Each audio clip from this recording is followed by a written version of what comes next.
મને તેમ થાય દર મહિને અઠવાડિયું વ્રજમાં વયું જવું જોઈએ, એટલે બાકીના 2 અઠવાડિયા આમ એ જ વાતો પાછી કે આજે યમુનાજી કિનારે ગયા હતા તો આમ થયું, એ તટ ઉપર આમ હતું, આજે ગિરિરાજ બાવાના ચરણ ચાપ્યા, એવી સુગંધ આવતી હતી ચારે બાજુથી. ગિરિરાજ બાવા સાક્ષાત નાદવારાથી પધાર્યા હતા એ મહેસૂસ કરતા હતા. પણ આપણા બસમાં નથી. હું તો મહારાણી માને એમ જ કહું કે તું ફેબ્રુઆરી અને સપ્ટેમ્બરમાં બોલાવશે એ તારી વિશેષ કૃપા છે, બાકી જીવનું સામર્થ્ય નથી કે વ્રજમાં જઈ શકે. આપણે અત્યારે બરસાનાને લીલાનું અનુસંધાન કરીએ છીએ. કાલે આપણે કનવારા ગામનું લીધું હતું, આજે સુનેરાની કદમખંડી. કનવારાથી આગળ સ્વર્ણપ્રસ્થ પર્વત છે. કયો? સ્વર્ણપ્રસ્થ પર્વત નીચે પનિહારી કુંડ છે. સૌ અહીં જળ ભરવા આવતા હશે. થોડે આગળ કદમના વૃક્ષોના અનેક ચોકની બનેલી સુનેરા સખીની નિકુંજ છે. આજની તારીખમાં અનેક કદમના વૃક્ષની કુંજો છે ત્યાં, એટલે એને સુનેરાની કદમખંડી કહેવાય છે, કારણ કે કદમના વૃક્ષો છે. અને સુનેરા સખીનું ગામ છે, એટલે સુનેરાની કદમખંડી કહેવાય છે. તે સુનેરાની કદમખંડી કહેવાય છે. આ સખીએ પોતાના ભાવથી યુગલ સ્વરૂપને સોનેરી શૃંગાર ધરીને, સોનેરી પુષ્પોના શૃંગાર ધરીને, પથ્થરના 2 સ્તંભ પર ઝૂલો બાંધીને ઝૂલાવવાનો મનોરથ કરેલો. સોનેરા સખી પોતે સોનેરી અને સોનેરી શૃંગાર ને સોનેરી વસ્ત્ર ધારણ કરી અને સરસ ઝૂલો બાંધી અને યુગલ સરકારને ઝૂલાવતા હતા. આવો જ ઝૂલો તમે બરસાનામાં ગેરેવેનના બેઠક જેથી ઉપર જઈએ એટલે જમણી બાજુ મોરકોટે છે, અને ઉપર જઈએ એટલે 2 વપુ 1 પ્રાણ. આખા વ્રજમાં ઠાકોરજીએ દાન માગ્યું છે. આ મંદિરમાં ઠાકોરજીએ દાન આપ્યું છે. ત્યાં સામે હિંડોળો છે અને શ્રાવણ મહિનામાં ઝૂલે છે. તો એવો જ અહીંયા સુનેરાની કદમખંડીમાં ઝૂલાવેલા. અહીં રાસ ચોતરો છે, કૃષ્ણકુંડ છે, ગોપાલ મંદિર છે, મોર અહીં ખૂબ છે. તમે આવ્યા હતા ઓલા 5,000 મોરનું હે ને? 25-30 વર્ષ પહેલાં આપણે ગયા હતા, ખબર છે? તો બરસાનામાં નીચે તળેટીમાં ચા પીતા 6 વાગ્યામાં, ના 5:30 થયા હતા મને લાગે. તો ઓલા ચાવાળાએ કીધું, એ કે તમારે એક યાર 2-5 હજાર મોર જોવા છે ઘોડા કરતા. મેં તો ભાઈ તું ગાંડો થઈ ગયો છે. મને કે હું દર્શન કરાવું. તો આપણે ટેમ્પો ટ્રાવેલ્સ લઈને ગયા હતા બધા 15-17 પૈસા. અમે કીધું હાલ કરાવ. તો એણે એના ભાઈને બોલાવ્યો, ત્યારે મોબાઈલ નહોતા, છોકરાને મોકલો. એ કે આ ચાની લારીએ તું બેસ.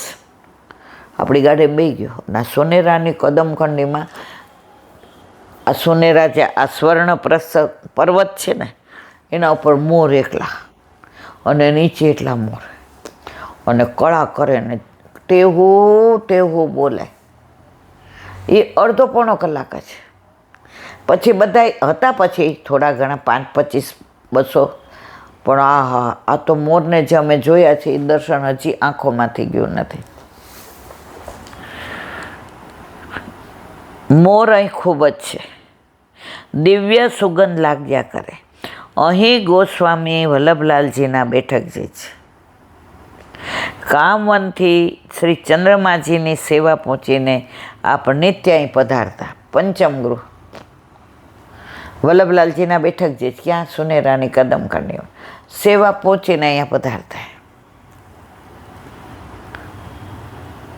બેઠકજી પાસે જ યુગલ સ્વરૂપના શૃંગાસરના બેઠકજી અને વન વિહારીજીનું મંદિર છે. આગળ સુનેરા ગામ છે. હા, આગળ સુનેરા ગામ છે. અહીં વ્રજભક્તોએ પ્રભુને સુનેરા વસ્ત્ર ધરેલા. તમે સવાર વહેલા જાઓ ને ત્યાં તો સૂર્યનારાયણના કિરણ પડે ને તો આજે આ સ્વર્ણપ્રસ્થ પર્વત છે ને આખો તમને સોનેરી દેખાય. એના દર્શન એકવાર કરવા જેવા છે. સુનેરાની કદમખંડી નિરાંતે 1-1.5 કલાકનો ટાઈમ લઈને જવાનો. આપણે શું કરીએ છીએ, જેવા ગયા ને હાલો હાલો હજી આગળ જવાનો છે, નિરાંતે ક્યાંય દર્શન જ નથી કરતા. એ લીલા સ્થળે જઈને બેસીએ, થોડું એનું અનુસંધાન કરીએ તો મહેસૂસ કરીએ. પણ આપણે તો વ્રજમાં ઉતાવળ, હાલો બીજા 2 સ્થળ જોવાય. પણ જ્યાં આવ્યા છે એનું મહાત્મા જાણો. અત્યારે બધાને કેમ, કોઈને મારી ભેગા આવવામાં રસ નથી. મહાત્મા જાણીએ ને એટલે ત્યાં દર્શન કરવાનો આનંદ આવે. એટલે એમ કે હા ઈલાબેન તમે જાઓ તો કહેજો. એમ હું જે ભગવતી ભેગી જાતી હતી ને,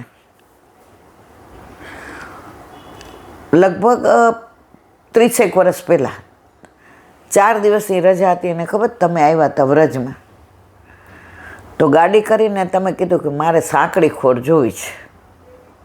તો ત્યાં ગયા, તો ગોરને લઈને ગયા હતા. તો ત્યાં એણે બતાવ્યું કે ત્યાં ગોરસ પડ્યું હતું, જોયું તો ના પડે. તો આજે પણ આ લીલા બધી ચાલે છે. સાંકડી ખોર એટલે એક જણ આમ જાય ને એક જણ આમ ન જાય, ઓલું આમ જાય ને પછી જ ઓલું જઈ શકે. ને પ્રભુને દાન ન દો તો તમને એ જવા જ ન દે, એ વચ્ચે જ ઊભો હોય. મીઠા મીઠા ગોરસ ચખાડ રે ગુજરિયા, ગોરસના મૂલ ઘણા પારી રે ગુજરિયા, નહીં આપો તો રસ્તો રોકી લેશું ગુજરિયા. તો આ બધી લીલાઓ આજની તારીખમાં પણ છે. પણ નિરાંતે જાય તો આપણે તો પાછું એવું ને, અમારે 10 દીમાં બધી બેઠકો કરવી જ, બધે જવું જ. મહાત્મા જાણીએ ને તો ત્યાં દર્શન કરવાનો આનંદ આવે. હવે ચીરઘાટ ઉપર બધા ઓલા વસ્ત્ર નામ તે ચડાવે, પણ એ લીલા ન જાણો ને ત્યાં સુધી તમને એનું મહેસૂસ ના કરી શકો. આપણે એમ કહી ઠાકોરજીને આજે ફાફડાઈ જડાવ્યા ને જલેબી જડાવી ને મેસુબાઈ ધરાવ્યો ને ઢાળોય જડાવ્યો ને આમ ને તેમ. પણ તમે આ બોલો તો કાંઈ તમારું પેટ ભરાય? તમને ટેસ્ટ આવે ના આવે, પણ એ જ વસ્તુ તમે પ્રસાદ તરીકે લો ને, મારો વાલો પ્રેમથી આરોગ્ય છો, કેમ? તમે એનો સ્વાદ લીધો. તો જ્યાં જઈએ ને ત્યાંનું મહાત્મ્ય જાણીએ ને, પછી એ સ્થળની યાદે રહી જાય. અમારા હોલમાં ઘણી વાર અમે વાત કરીએ તો કે યાદ કેમ, આપણે મહાત્મા નથી જાણતા ને એમના દર્શન કરી આવ્યા છીએ. પહેલાં હું એ જ હતી, અત્યારે હું કાંઈ એવી બહુ મોટી ઓલી નથી, હું એક તુચ્છ વૈષ્ણવ છું. પણ અમને નાનપણથી શીખવાડવામાં આવ્યું એટલે અમે પૂછીએ છીએ. ઘણીવાર મારા ભેગા વૈષ્ણવ હોય ને એટલે પહેલાં 20 વર્ષ બધે નહીં ઈલાબેન પૂછપૂછ કરવાનું, મુખિયાજીને ગમે કે ના ગમે, ના ગમે તો કાંઈ વાંધો નહીં જવાબ આપે, પણ જઈએ ત્યાં પૂછીએ તો ખરા જ. તો અહીંયા સુનેરાની કદમખંડીને વિરામ આપ્યો. કાલે ચિત્ર વિચિત્ર શિલા, ચિંતનિકા જીજીનું, મૂક દ્રષ્ટા,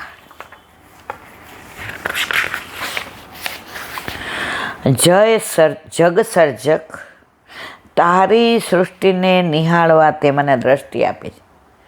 આ સૃષ્ટિ બનાવી જ કોને? ઠાકોરજીએ. હવે આપણે આંખ ન આપી હોત ને સૃષ્ટિ બનાવી હોત તો આપણે જોઈ શકત, પણ આ તો જોઈને जिसकी रचना इतनी सुंदर वो कितना सुंदर होगा, वो कितना सुंદર હો. તો કે છે હે જગ સર્જક, તારી સૃષ્ટિને નિહાળવા તે મને દ્રષ્ટિ આપી છે. હું અવિરત ચાલ્યા કરું છું, સનાતન પ્રવાસી. ચાલવાનો જ મારો અભ્યાસ છે, જોવાનો જ મારો અભ્યાસ છે. બસ હું તો કેવળ એક મૌક દ્રષ્ટા છું. ઘણું નિરખું છું, એને ઓળખવા પ્રયાસ કરું છું. કંઈક સમજાય છે, કંઈક નથી સમજાતું. ધુમ્મસમાં ઝાંખું પડેલું કે રાત્રિના તમમાં ઘોળાયેલું પ્રકાશમાં તેજસ્વી જણાય છે. લઘુત્તમ બિંદુથી માંડીને અમાપ વર્તુળ સુધીનું બસ તારું સર્જન જ છે. પ્રભુએ કેટલું સર્જન કર્યું છે. સવારે લાફિંગ ક્લબમાં આપણે કસરત કરતા હોઈએ તો ઓલા લીમડાના ઝીણા ઝીણા કૂપળો ફૂટતી હોય ને પાન હોય ને તમે જુઓ તો આ બાજુ વૃક્ષોની અંદર પેલું બધું, તો મને એ જ વિચાર આવે કે એક પાંદડું દોરવું હોય તો એ અડધો કલાક થાય છે. તો આપણે આજે આ પાંદડા જોયા, કાલે આનાથી અનેક ગણા વધી જાય છે. તો આ સર્જક ક્યારે આ બધું કરતો હશે?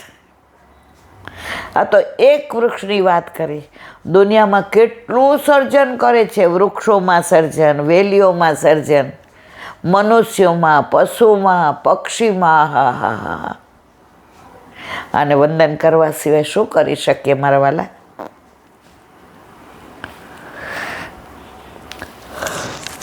ચાલતા ચાલતા મારા ચરણો થંભી ગયા. એક ભીતની દિવાલમાં પડેલું નાનું કાણું મને બોલાવી રહ્યું છે. ખંડેર જર્જરિત દિવાલને કુતૂહલતાએ ધક્કો માર્યો. મારી ગતિ બદલાય, સૌ સીધી જવાના બદલે હું ફંટાઈ ગઈ. હવે કાણા પાસે ઊભી છું. હિંમત એકઠી કરી અંદરથી દેખાતા દ્રશ્યને નિહાળી રહી છું. મૂક દ્રષ્ટા બની નિરપેક્ષ. એક ભવ્ય મુખ મુદ્રા, જેની ડોકમાં ફૂલમાળાઓનો ઢગલો છે, જેના ચરણોમાં હજારો મસ્તકો ઢળી રહ્યા છે. એ પર્વતના ઊંચા શિખર પર બેઠો છે. ધરતીના ઠીંગુ જેવો એને પૂજી રહ્યા છે. આ કોણ હશે? મારા મનમાં પ્રશ્ન ઉઠ્યો. ત્યાં જ ગગનભેદી અવાજો ખળભળી ઉઠ્યા. ઓ મહામાનવ, આવ. નીચે આ ધરતીની દુર્ગંધ અમને સતાવે છે. આકાશનું પોલાણ અમને ઓકળાવે છે. અમે પીડિત દુર્બળ વામનો, ઓ વિરાટ, અમને તારી અમી દ્રષ્ટિનું દાન આપ. ઠાકોરજીને કહે છે. પેલો પર્વતનો માનવ હાથમાં દંડ લઈ ધીરે ધીરે નીચે ઉતરી રહ્યો છે. એના ગરવીલા મુખ પર વિરાટનું ગાંભીર્ય છે. એની ચાલમાં વિરાટના પગલાં છે. એની વાણીમાં વિરાટનું દર્શન છે. એ ઉતરતા ઉતરતા અટકી ગયો. એક શિલા પર થોભી ગયો. મેઘ ગંભીર વાણીમાં ગાજી ઉઠ્યો. ઓ પીડિત આત્માઓ, આવો આવો. તમારી પીડાને સમાવવા જ ઈશ્વરે મને મોકલ્યો છે. હું ઈશ્વરીય વાણીને મંત્રમાં ગૂંથીને લાવ્યો જ. બોલો, હસ્તાંજલિ બાંધી બોલો, હૈયાના તારમાં તાર મિલાવી બોલો. ચારે કોર પર્વતની કંદરાઓમાં મંત્રના ઘેરા અવાજના પડઘાઓ પડવા લાગ્યા. ગુરુ મહારાજ કી જેના નાદથી વાતાવરણ ગરમ થઈ ગયું. હજારો દીપમાલિકા એની ચારે કોર ફરવા લાગી. પુષ્પોની વૃષ્ટિથી એ ઢંકાઈ ગયો. એની સામે સોના ચાંદીની ખડકો પડવા લાગી. પૂજકો વિખરાઈ ગયા. પેલો વિરાટ હજી ઊભો છે. સોના ચાંદીના ખડકોને એ શિકારી દ્રષ્ટિથી જોઈ રહ્યો. બોલો વલ્લભાદ. આ થોડું અઘરું છે, પણ જીજીની જે લેંગ્વેજ છે ને, જે શૃંગારિક ભાષા, એ રૂપક છે બધું. એ બધું ઠાકોરજીને કહે છે, પણ રૂપકની રીતે કહે છે, એટલે થોડું આપણને અઘરું લાગે. દયારામભાઈના ચંદ્રાવલા, તમે પૂજા કરો ને તો એમાં તમારે વેદ પ્રમાણે જ કરવું પડે. સેવા કરો ને તમને બેન મજા આવે. ઠાકોરજીની આવે ને તમને આવે. તમે જોજો, આપણા ઘર ઠાકોરજી બિરાજતા હોય ને, આપણે સખડી ધરતા હોય ને, તો આખો મહિનો રોટલી દાળ ભાત શાક ન ધરીએ. આપણે કહીએ રોજ રોજ આવું ભાવે. કોક દી કઢી ભાત કરીએ, કોક દી પુલાવ કઢી કરીએ, કોઈ દિવસ મગની દાળને જીરા રાઈસ કરીએ. કોઈક વાર ઠાકોરજીને ઢોસાય રોગાવીએ, કોઈક વાર છોલે પૂરી કરીએ,